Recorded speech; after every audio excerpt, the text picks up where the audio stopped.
The beginning of any successful politics must be to understand the world as it exists, how knowledge, language, and ideas are formed.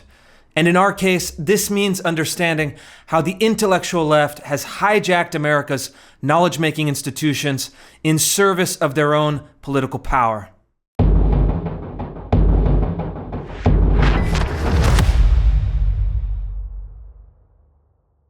The key figure for understanding how knowledge is produced and disseminated today in the United States and in the West more broadly is a French theorist named Michel Foucault. And Foucault is someone for the political right that inspires a kind of fear and revulsion. I think a lot of people in conservative circles see the image of Foucault, in some ways correctly, as an amoral, left-wing Nietzschean philosopher who is intent on dissolving every social norm, dissolving any kind of conception of the universal or the transcendent, and then reducing everything to a pure conception of political power. And I think that criticism is largely accurate to a certain extent, but it's also true that in many ways we live in Foucault's world. The political project that he and other left-wing theorists in Europe and then in the United States launched in the late 1960s has actually come to fruition. It really dominates the kind of discourse production that we find ourselves in today. And so to understand the basic factual reality of our world as it exists requires us to understand Foucault, and requires us more specifically to understand Foucault's network of ideas centering on the idea of the knowledge regime. This idea that knowledge and power are somehow interlinked. In the texts, they actually put a dash or a hyphen between the two words to show that they're two circling ideas that are now linked together. And what Foucault means by this, by power knowledge, for example, is that knowledge and power cannot exist without one another. And in fact, he suggests, although he never quite edges there, he kind of plays with you in this intellectual dance as you're reading his books.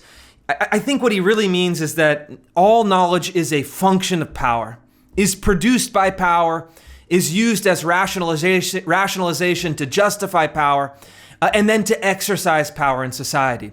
And he was against this in his own time, in the 1960s and 70s and 80s, because Foucault believed that this knowledge was used in a neoliberal, Western, capitalist, hegemonic structure that was repressing racial and sexual minorities, that was repressing critical ideas, that was repressing intellectual advancement or liberation from all of these norms that had been reinforced by what he believed was really superficial, almost pseudo-knowledge. So Foucault's project was to dissolve all of these structures, was to challenge all of this knowledge, was to really embed the critical spirit in all of the production of language and ideology and concepts of his time.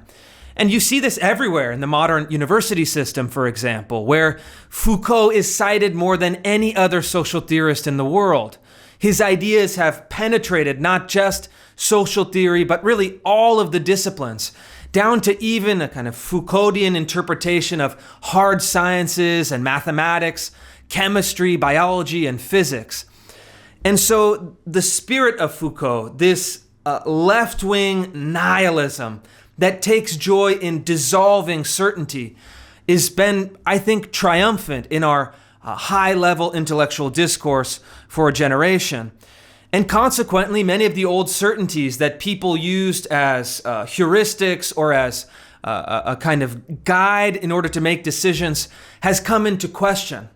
There's a sense of doubt. There's a sense of anxiety among so many people who are looking at those background concepts that were formerly unquestioned, that gave people a somewhat of an easy path forward, now being a source of doubt, now being a source of confusion, now being a source of anxious contemplation.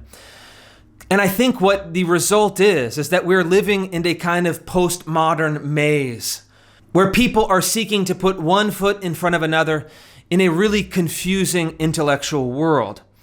I think this has had, in one sense, disastrous consequences, but in another, it's opened up new possibilities for politics, because you can't simply lament the fact that the old politics has gone by the wayside.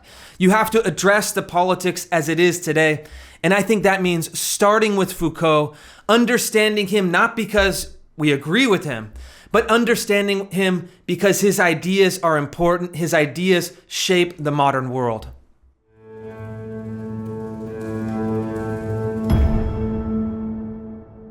We should begin then by defining Foucault's idea of the knowledge regime. The concept is actually quite simple. Foucault takes the position that all knowledge is socially constructed. All knowledge is created by human beings in a specific place and a specific time in order to perpetuate or extend their own domination or their own rule. And so he tries to take a look at, in a sociological way, at all of these ideas that seem dominant, that seem accepted, that seem inevitable, and to break them apart, to show actually they're a product of how they become institutionalized, how they become created, who holds them, and then how they're used in the politics of the contemporary society. Foucault's ideas have a grain of truth, of course, even if you accept that there is a metaphysical basis to reality, that there is some higher universal or transcendent principle that governs the universe. You have to admit that also at the same time, there is this kind of squabbling world of human ideas and institutions and politics and structures that determine a lot of what we experience in the here and now. And Foucault at the time used this technique to call into question the ideas of his time.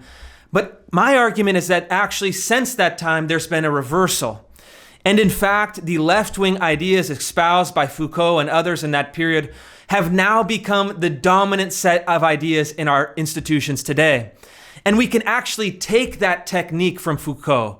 We can take his idea of the knowledge regime and apply it to our own society.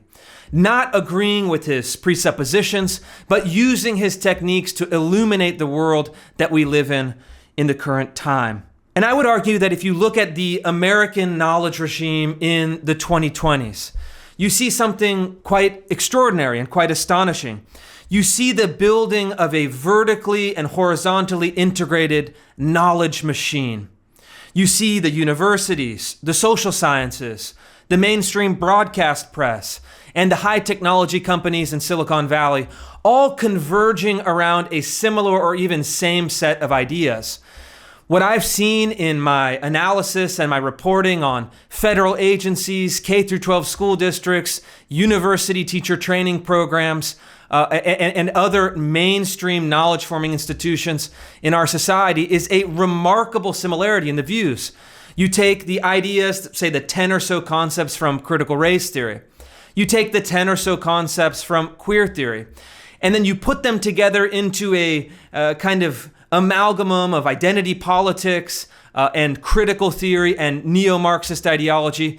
And a lot of these ideas have become embedded in a copy and paste manner across our elite institutions.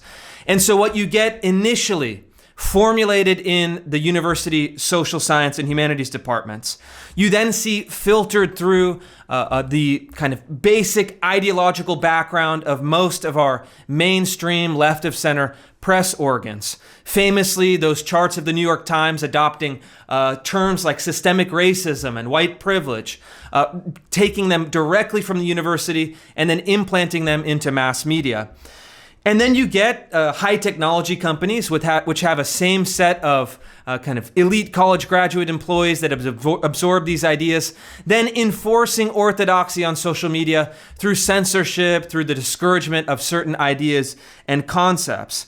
And then finally, you get, even at the level of K through 12 curriculum, the absorption of these ideas and the promotion in basic, primary, and secondary pedagogy.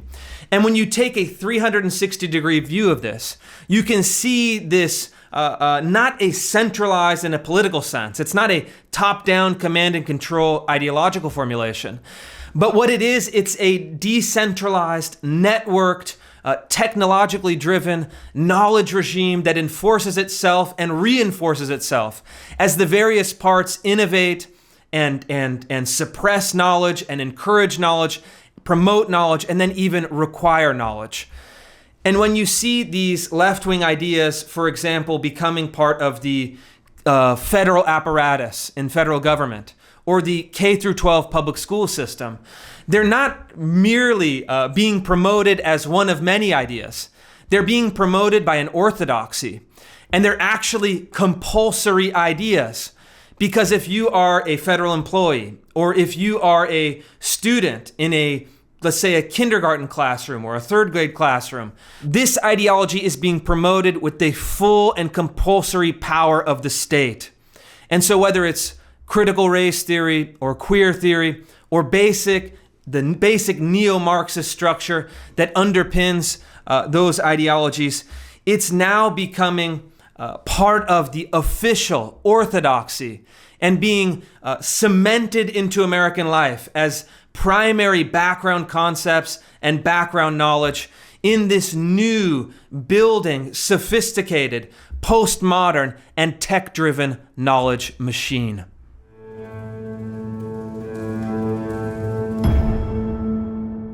The second key idea that we should take from Foucault is his criticism of how knowledge and ideas are formed in the system of so-called neoliberalism.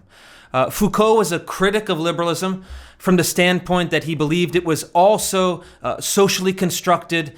It wasn't inevitable. It had repressive power dynamics built into it, all with this veneer of free expression, free exchange, the ultimate freedom of ideas and conversation. He's not right to the extent of his critique, but he's certainly right from the beginning of his critique. I would also advance the idea that the idea of the marketplace of ideas is a myth.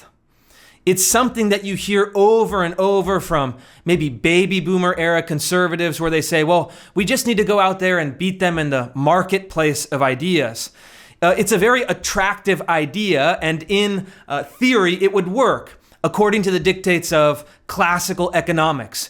You have supply of ideas. So you have the supply side of intellectual activity in which conservative academics and thinkers and journalists and liberal academics and thinkers and journalists can produce ideas. They can produce tweets and op-eds and articles and books. They can go on television and debate.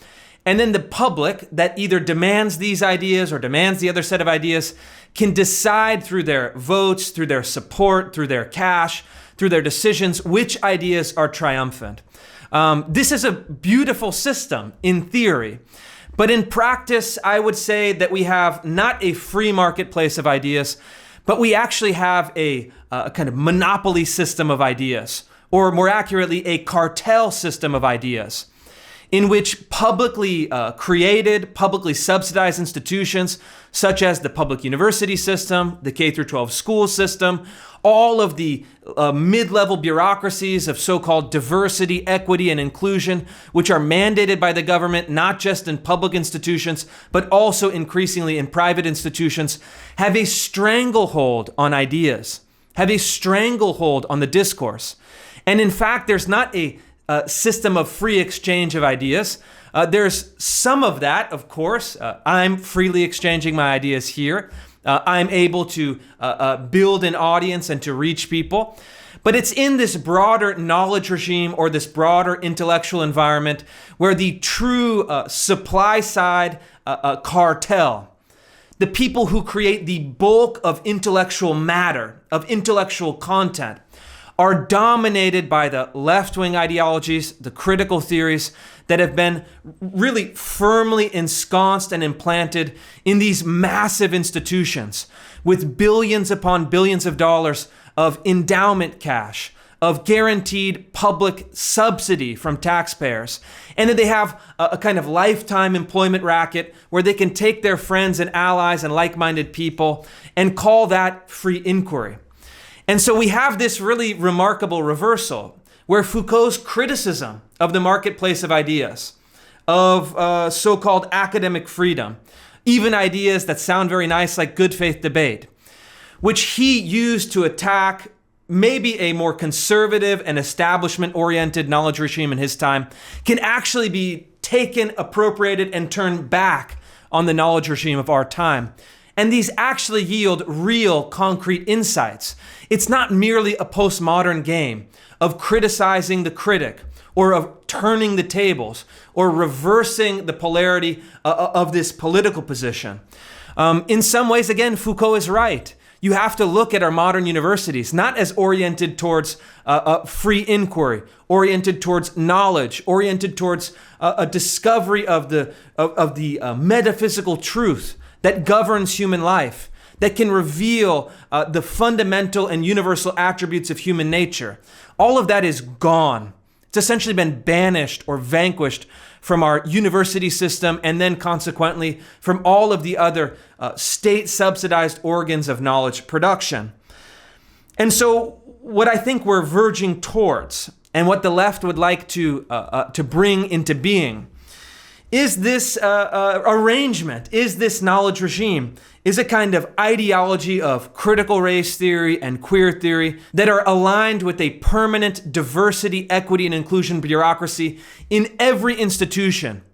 This kind of lateral or horizontal band of bureaucracy that enforces this ideology everywhere, from the federal government to the K through 12 schools, to the university system, to every private employer in this country.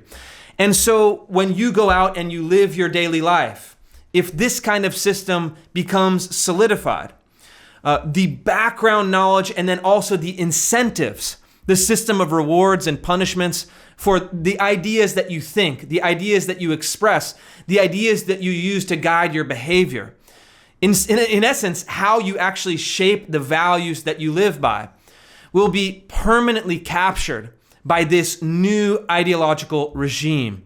And this is really, in a sense, where we're trending. It's not already here, it's not inevitable, but I think it's a risk. And we can use our own system of values as the founding orientation of what we think is good and bad, true and false, right and wrong. But we can also take a cue from some of our opponents that have actual valuable insights into the world as it exists today.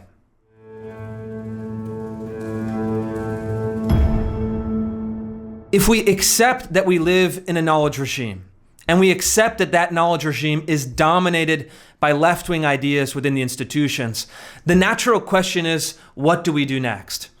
I think the answer begins with developing a strategy of politics about politics, or metapolitics, in which we actually take a look at those ideas that are subterranean, those concepts and structures and institutional patterns that govern the surface level of debate and policy that we live with every day. And if we're serious about metapolitics, if we're serious about this more sophisticated vision of how of the interplay between politics and power as it exists in our society today, we have to first dispel with a series of myths, a series of concepts that in the abstract and in a perfect world are good, but don't actually exist as we live in the world today. And so we take the marketplace of ideas, we take academic freedom, we take good faith debate as Platonic ideals again, but not as a real way to base our politics. And so appeals to these concepts, appeals to academic freedom, for example, in a university system where in some elite universities, 98% of professors are self-described left-wing, is to buy into a system where there's academic freedom if you only pursue a certain orthodox set of ideas, which is to say academic freedom that doesn't exist at all.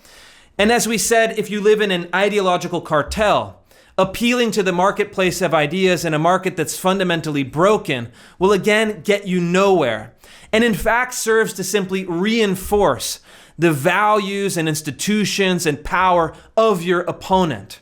And so what do? We actually take a critique that we can then launch back at the system.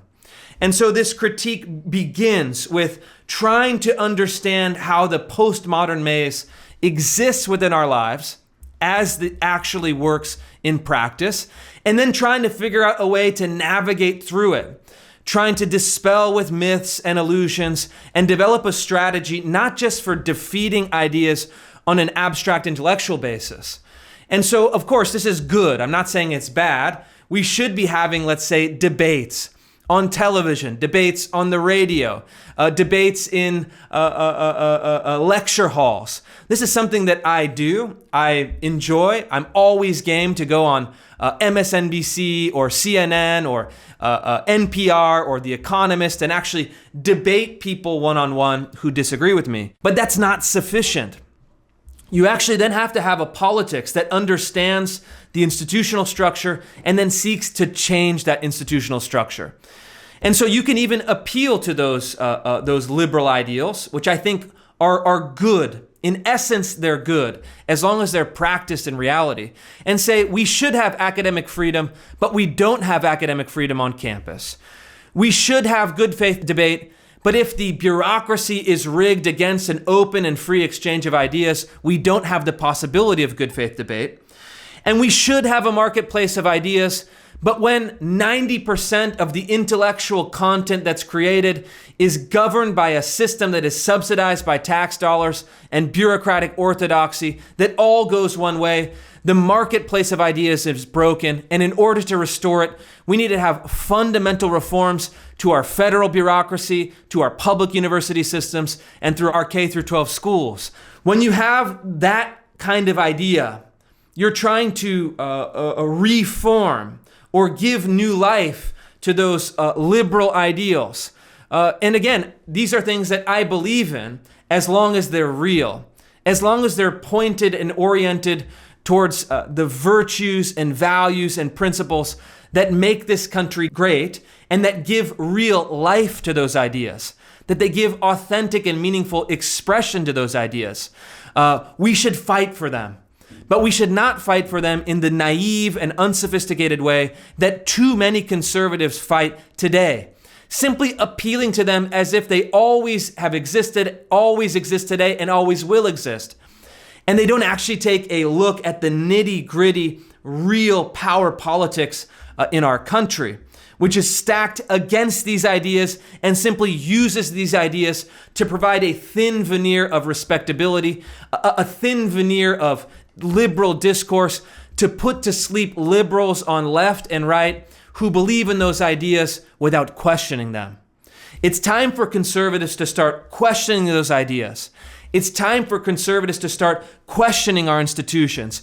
And it's time for conservatives to develop a strategy of politics about politics that will shape and reshape those structures in order to give those liberal ideals meaning again.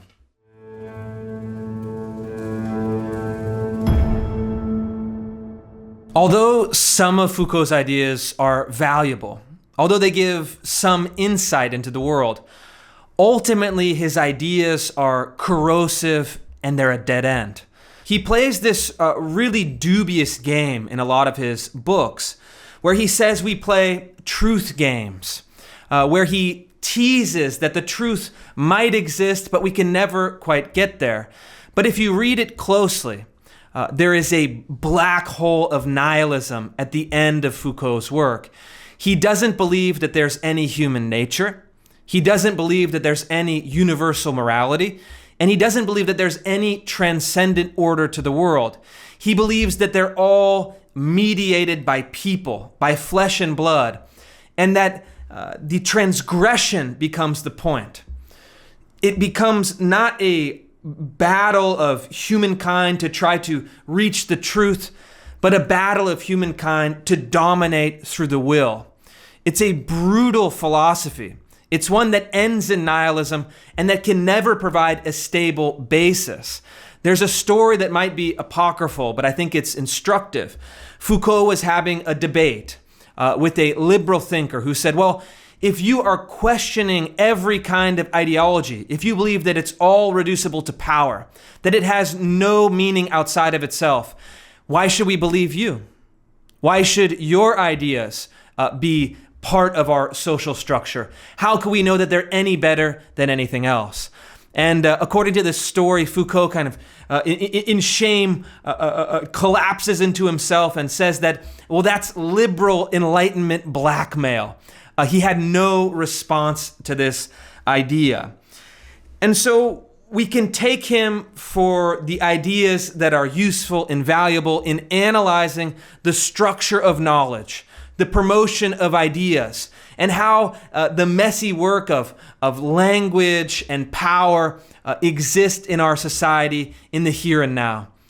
But we can't abandon a commitment to the idea that there's something beyond us, that there's something fixed and universal in human nature, and that there is something that could be the highest good. Even if we can't always get there as individuals, even though we can't always grasp it in its fullness, we should always be striving towards it. And when you lose this telos, when you lose this orientation, when you lose this North Star, you're going to be caught in the postmodern maze forever. And so the sophisticated politics and metapolitics of the right has to always have that guiding star, has to always have that purpose and truth towards which we are striving, but also have this complex interplay, this double game, where we acknowledge the world as it is. We fight to have concepts that can, better concepts to vanquish worse concepts, and that we can reshape the institutions that matter in all of our lives. We can change the laws that pervert knowledge, prevent knowledge, and suppress knowledge in order to create a better exchange of ideas, a better system of government, a better system of institutions that can yield better insights and get closer to the truth.